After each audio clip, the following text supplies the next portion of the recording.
إن الحمد لله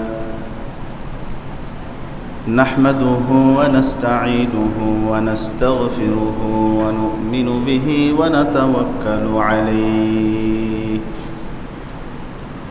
ونعوذ بالله من شرور أنفسنا ومن سيئات أعمالنا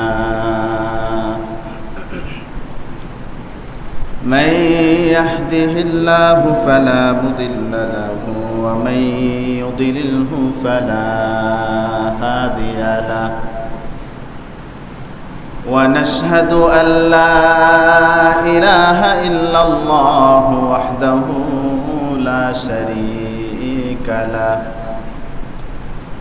لا شريك له ولا وزير له ولا مشير له ولا معين له ونشهد أن سيدنا وسندنا وحبيبنا وشفيعنا وطبيبنا وطبيب قلوبنا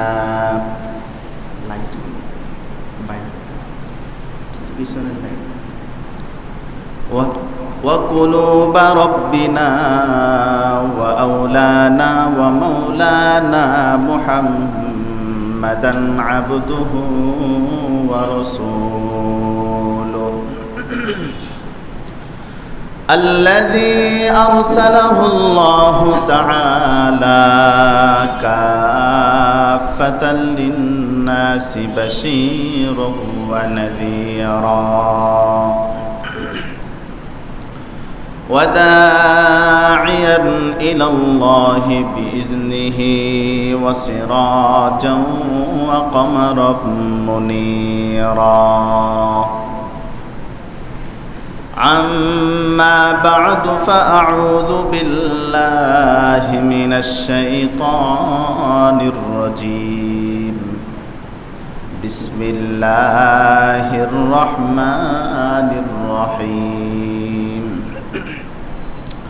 قل للمؤمنين يغضوا من أبصارهم ويحفظوا فروجهم ذلك أزكى لهم إن الله خبير بما يصنعون وقل للمؤمنات يغضضن من أبصارهن ويحفظن فروجهن ولا يبدين زينتهن إلا ما ظهر منها وليضربن بخمرهن على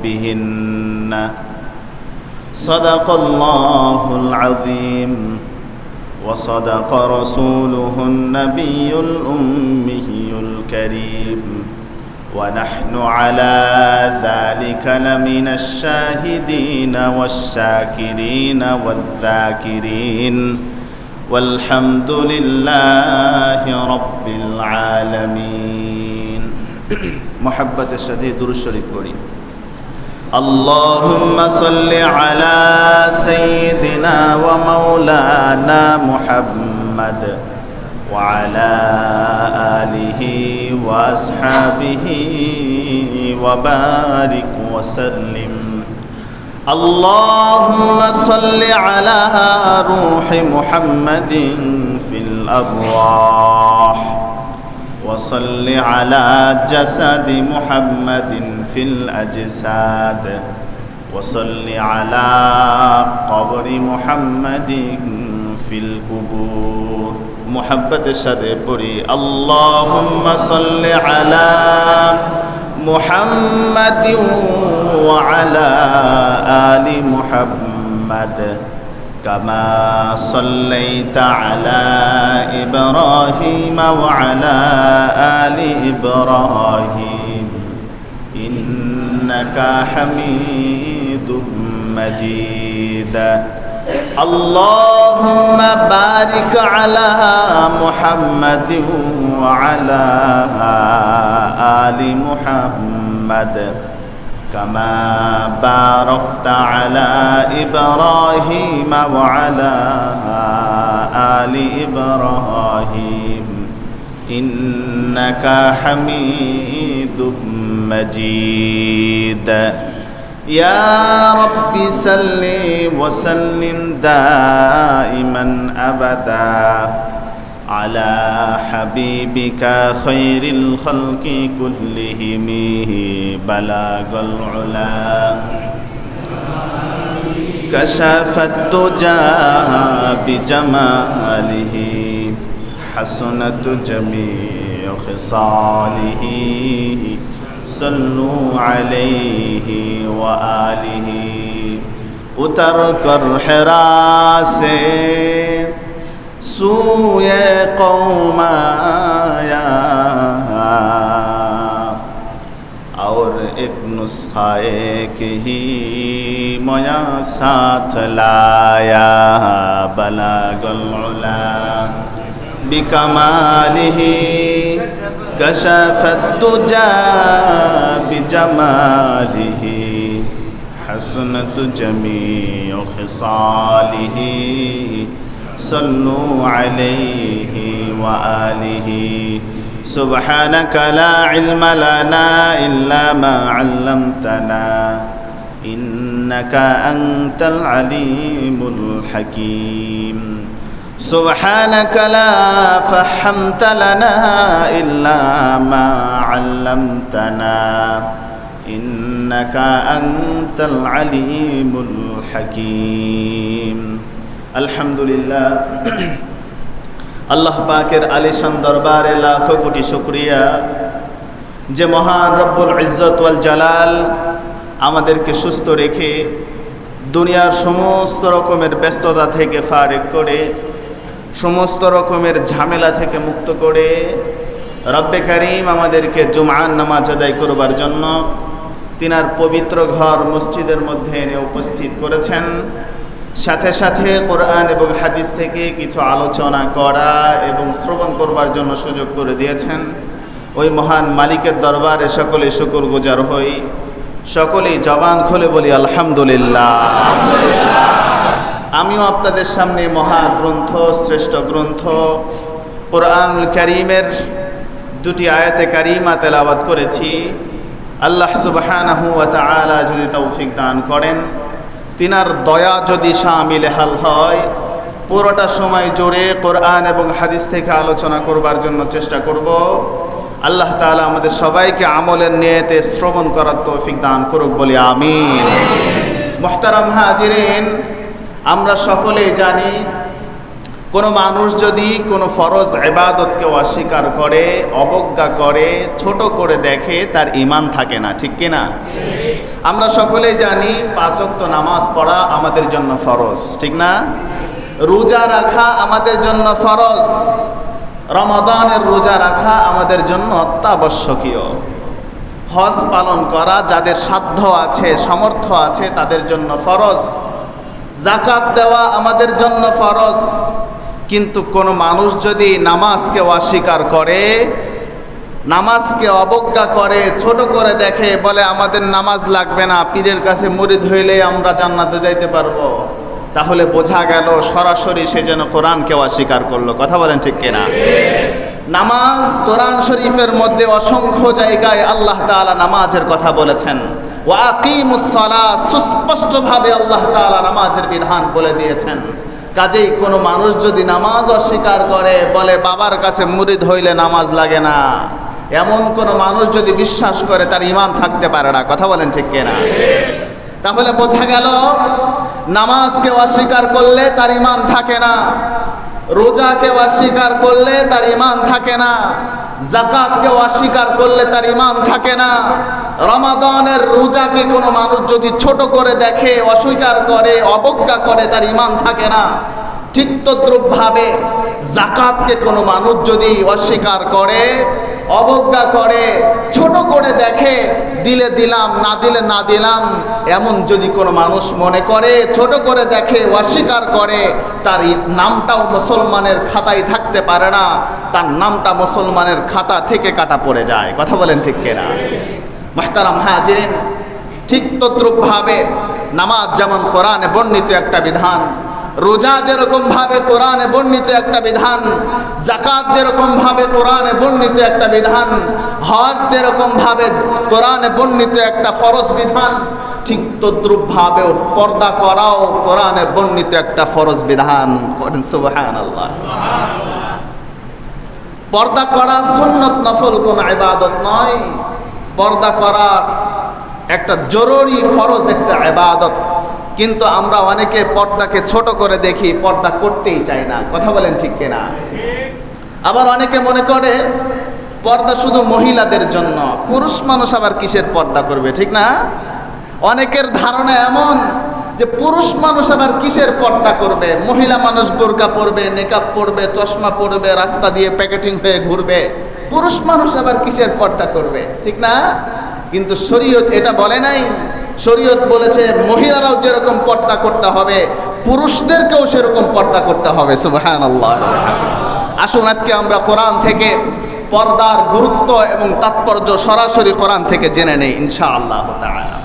আল্লাহ রাব্বুল আলামিন কোরআনুল কারীমের মধ্যে বলছেন, কুল লিল মুমিনিনা ইয়াগুদ্দু মিন আবসারিহিম ওয়া ইয়াহফাযু ফুরুজাহুম যালিকা আযকা লাহুম ইন্নাল্লাহা খাবীরুম বিমা ইয়াসনাউন। আল্লাহু আকবার।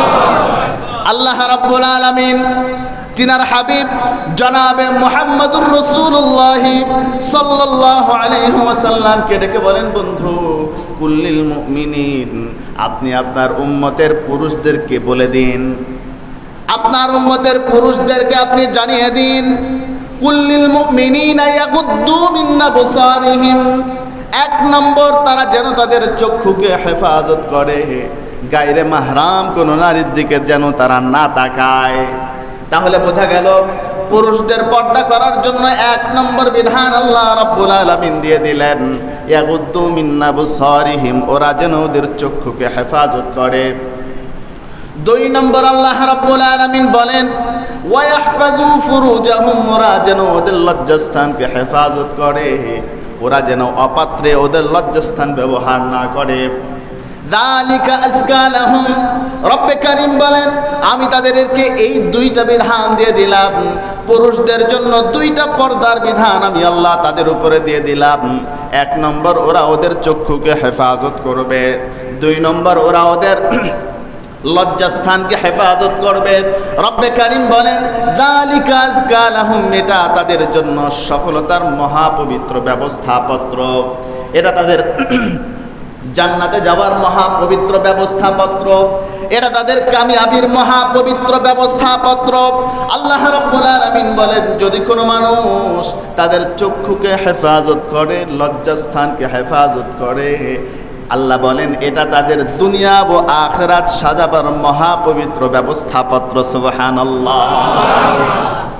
মুসলমান ভাইরা রে আমার, ফুকাহা একরাম বলেছেন কোন মানুষের চোখ যদি হেফাজতে থাকে, তার লজ্জাস্থান অটোমেটিক হেফাজতে থেকে যায়। চক্ষু হেফাজত করা, লজ্জাস্থান হেফাজত করার জিম্মাদার। কারোর চক্ষু যদি হেফাজতে না থাকে, তার লজ্জাস্থান হেফাজতে থাকে না। এই জন্য চক্ষু হেফাজত করা, এরপরে লজ্জাস্থানকে হেফাজত করা। আল্লাহ রাব্বুল আলামিন বলেন ইন্নাল্লাহা খাবীরুম বিমা ইয়াসনাউন, বান্দারে তুমি যখন যা কিছু সম্পাদন করো, কোনো বিষয় আমি আল্লাহ রাব্বুল আলামিনের কাছে লুকায়িত নয়। সব কিছুই আমি আল্লাহ জানি, সব কিছুই আমি আল্লাহ রাব্বুল আলামিন দেখি। লাহু মা ফিস সামাওয়াতি ওয়া মা ফিল আরদি ওয়া হুয়া আলা কুল্লি শাইইন কাদির। আসমান জমিনের মধ্যে যখন যা কিছু সম্পাদন হয়, কোনো বিষয় আমি আল্লাহ রাব্বুল আলামিনের কাছে লুকায়িত নই। মুসলমান ভাইরা রে আমার, তাহলে বোঝা গেল পুরুষদের জন্য আল্লাহ রাব্বুল আলামিন দুইটা পর্দা দিয়ে দিয়েছেন।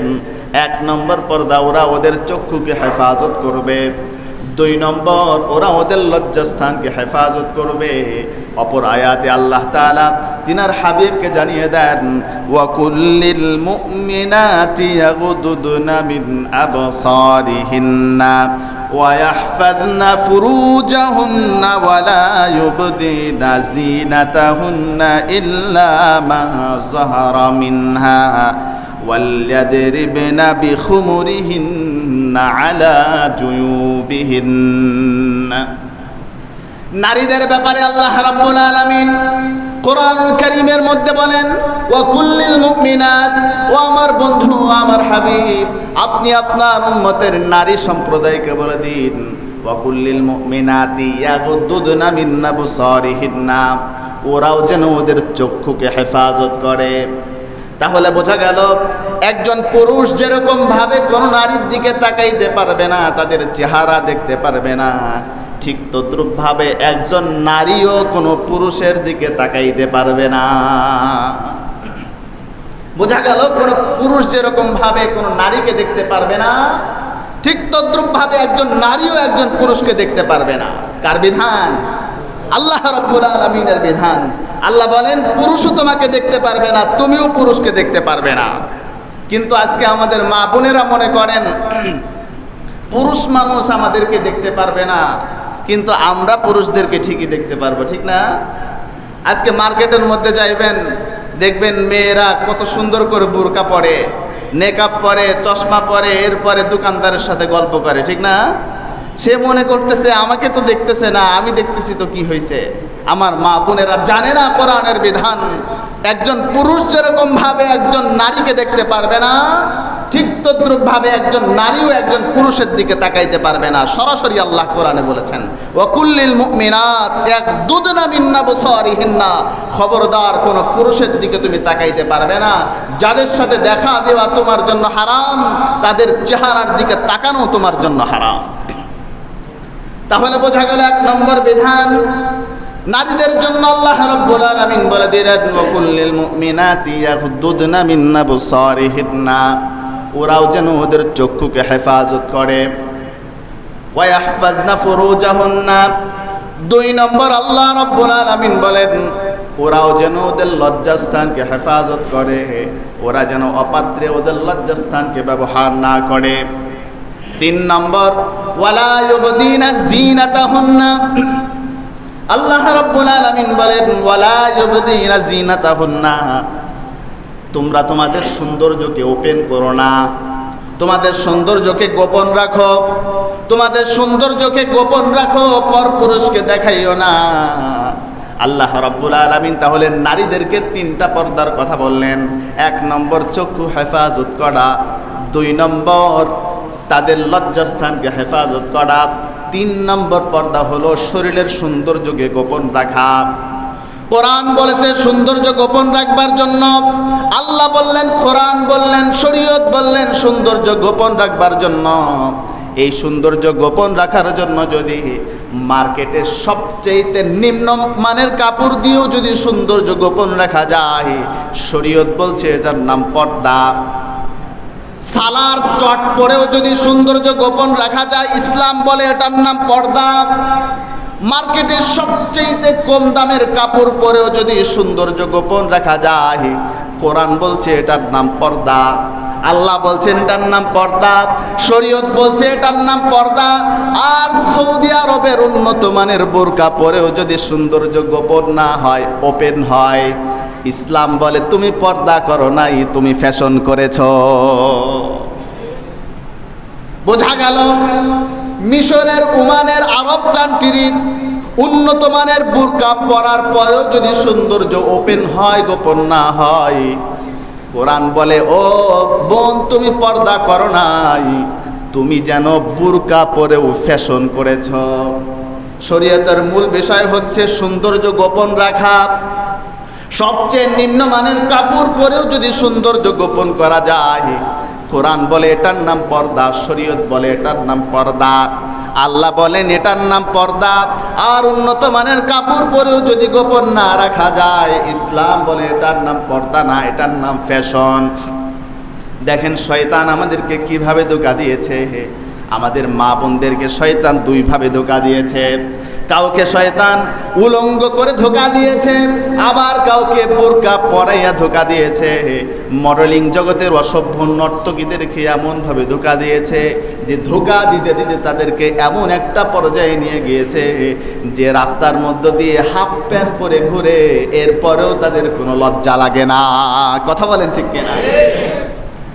উলঙ্গ কাপড় পরে ঘুরে, এরপরেও লজ্জা লাগে না।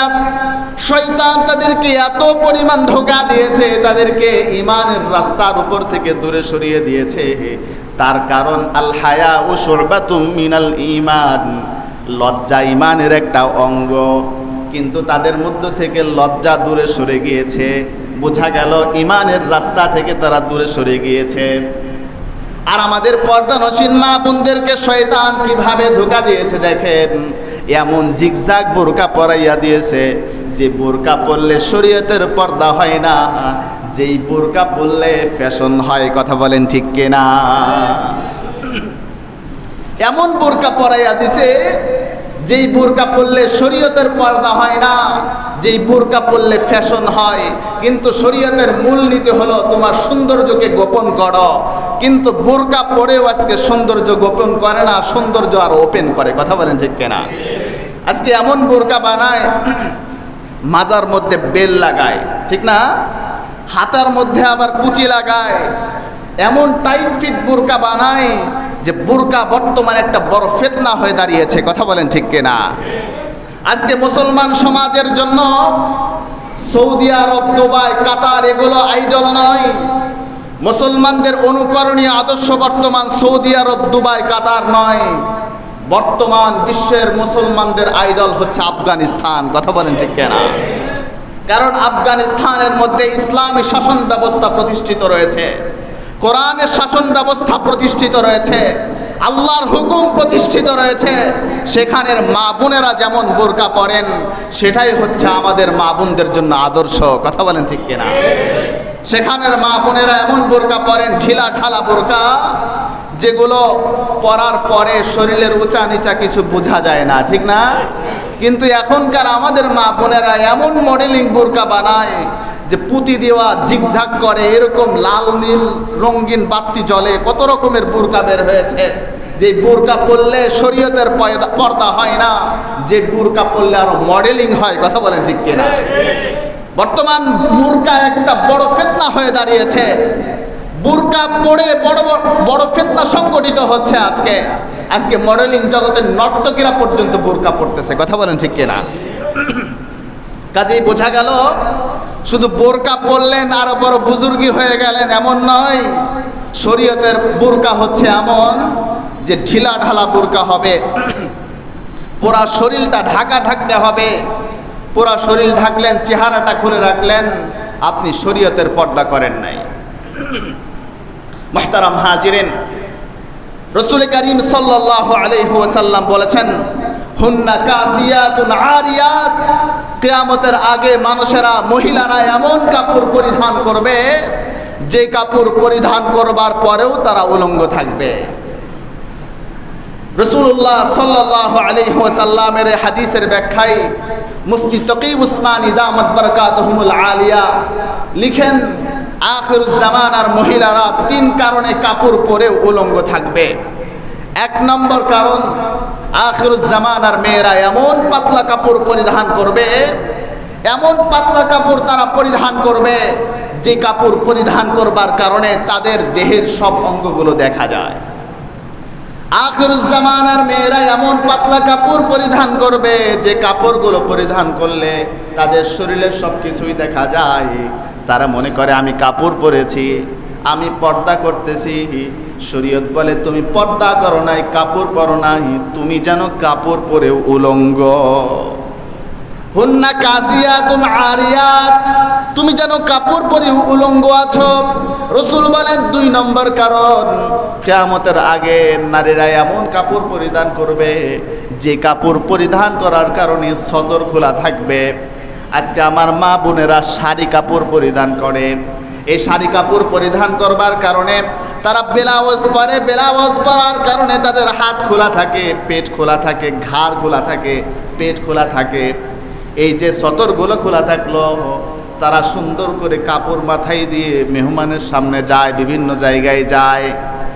তুমি মনে করতেছো তুমি পর্দা করেছো আমার বোন, কিন্তু শরীয়ত বলে হুন্না কাসিয়াতুন আরিয়াত, তুমি পর্দা করো নাই, তুমি যেন কাপড় পরেও উলঙ্গ। 3 নম্বর, আখিরুজ জামানার মেয়েরা এমন কাপড় পরিধান করবে, এমন টাইট ফিট কাপড় পরিধান করবে, যে টাইট ফিট কাপড় পরিধান করবার কারণে তাদের শরীরের অঙ্গ সব কিছু বোঝা যায়, উঁচা নিচা সব কিছু বোঝা যায়। আজকে আমার মা বোনেরা এমন ফিটিং করা বোরকা পরে, যে বোরকা পরার পরে তাদের সব কিছু বোঝা যায়। শরীয়ত বলে তুমি বোরকা পরো নাই, কাপড় পরো নাই, তুমি পর্দা করো নাই, তুমি যেন কাপড় পরেও উলঙ্গ। তাহলে বোঝা গেল আখিরুজ জামানার মেয়েরা কাপড় পরবে, কিন্তু শরীয়তের পর্দা করবে না, শরীয়তের কাপড় পরবে না, মন গড়া কাপড় পরবে।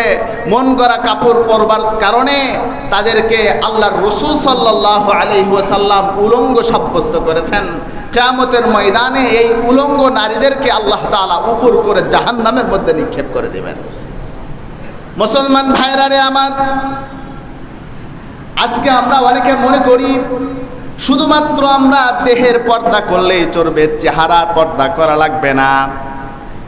এটা আমরা অনেকে মনে করি, কিন্তু শুধু দেহের পর্দা করলে হবে না, চেহারাটার পর্দাও করতে হবে। তার কারণ আমরা যখন কোনো মেয়ে দেখতে যাই, আমরা যখন বিয়ের জন্য কোনো মেয়ে দেখতে যাই, সর্বপ্রথম আমরা চেহারাটা দেখে নেই। একজন মানুষের আকর্ষণ তার চেহারার মধ্যে থাকে। এই জন্য ফুকাহা একরাম লিখেছেন শুধু শরীরের পর্দা করলেই হবে না, তোমার চেহারাটার পর্দাও করতে হবে। যদি চেহারার পর্দা না করো তাহলেও তুমি বেপরদিগের মধ্যে শামিল হয়ে যাবে। মুসলমান ভাইরা রে আমার, আল্লাহ রাব্বুল আলামিন বলেন ওয়া ইয়াহফাযু ফুরুজাহুম, ওরা যেন ওদের লজ্জাস্থানকে হেফাজত করে। 3 নম্বর, ওয়ালা ইউবদিনা যিনাতাহুন্না, ওরা যেন ওদের সৌন্দর্যকে গোপন রাখে, প্রকাশ না করে। ইল্লা মা যাহারা মিনহা ওয়াল্লাযরিবনা বিখুমুরিহিন্না আলা জুয়ুবিহিন্না। আল্লাহ রাব্বুল আলামিন বলেন ওরা যখন রাস্তার মধ্য দিয়ে চলে, চলার পথে ওরা যেন ওদের গলার মধ্যে, ওরা যেন ওদের চেহারার মধ্যে চাদর এঁটে নাই, ওরা যেন ওদের চেহারার মধ্যে হেজাব এঁটে নাই, ওরা যেন ওদের গলার মধ্যে চাদর এঁটে নাই, ওড়না এঁটে নাই। আল্লাহ রাব্বুল আলামিন এরপরে বলেন ওয়ালা ইউবদিনা যিনাতাহুন্না ইল্লা লিবুউলাতিহিন্না, তবে তাদের স্বামীদের সামনে পর্দা করতে হবে না, তাদের স্বামীদের সামনে তাদের সৌন্দর্য গোপন করলে চলবে না, বরং সৌন্দর্যকে আরও ওপেন করতে হবে, সুশোভিত করে তাদের স্বামীদের সামনে প্রকাশ করতে হবে। কিন্তু আজকে আমাদের মা বোনেরা তাদের স্বামীদের সামনে সৌন্দর্যকে ওপেন করে না, সুন্দর করে সাজে না, কিন্তু বাহিরে যখন যায় সুন্দর করে সেজে যায়। কথা বলেন ঠিক কিনা? কিন্তু আল্লাহ বললেন ওয়ালা ইউবদিনা যিনাতাহুন্না, আল্লাহ বললেন আও ইল্লা লিবুউলাতিহিন্না, তোমরা তোমাদের স্বামীদের সামনে তোমাদের সৌন্দর্যকে গোপন করবে না, বরং সুশোভিত করে তোমাদের সৌন্দর্যকে আরো ওপেন করে দিবে। আও আবাইহিন্না, তোমাদের বাবাদের সামনে তোমরা যেতে পারবে, নিজের বাবা, সৎ বাবা, দুধ বাবার সামনে তোমরা যেতে পারবে, তাতে কোনো সমস্যা হবে না। আও আবাই বুউলাতিহিন্না, তোমার স্বামীর বাবাদের সামনেও যেতে পারবে। আও আবনাইহিন্না, নিজের ছেলেদের সামনেও যেতে পারবে, নিজের ছেলে, দুধ ছেলে, সৎ ছেলের সামনে তোমরা যেতে পারবে। আও আবনাই বুউলাতিহিন্না, স্বামীর ছেলেদের সামনে তোমরা যেতে পারবে, স্বামীর ছেলেদের সামনেও তোমাদের পর্দা করতে হবে না। আও ইখওয়ানিহিন্না, তোমাদের ভাইদের সামনে তোমরা যেতে পারবে। আও আবনাই ইখওয়ানিহিন্না, ভাতিজিদের সামনে তোমরা যেতে পারবে। আও বানি আখওয়াতিহিন্না, ভাগিনাদের সামনেও তোমরা যেতে পারবে। আও নিসাইহিন্না, মেয়েদের সামনে তোমরা যেতে পারবে, তাদের সাথে তোমাদের পর্দা করতে হবে না। কিন্তু ফুকাহা একরাম লেখেন যে সমস্ত নারীগুলো বেপরদায় চলে, শরীয়তের পর্দা মানে না, দিনের মধ্যে শত শত পুরুষের সাথে দেখা হয়, এমন বেপরদিগী নারীদের সামনেও একজন পর্দানসীন নারী যেতে পারবে না। যে সমস্ত নারীরা বাজারি নারী বলে পরিচিত, দোকান করে, মার্কেট করে, পর্দা পর্শিদার কোনো নিজাম তাদের কাছে নাই, দিনের মধ্যে শত শত পুরুষের সাথে তার দেখা হয়, ইসলাম বলছে একজন পর্দানসীন নারী ওই বাজারিনী খারাপ মহিলার সাথেও দেখা করতে পারবে না। এটা ফুকাহায়ে কেরামের কথা। কাজেই একজন পর্দানসীন নারী বাজারি মেয়েদের সাথে দেখা করতে পারবে না।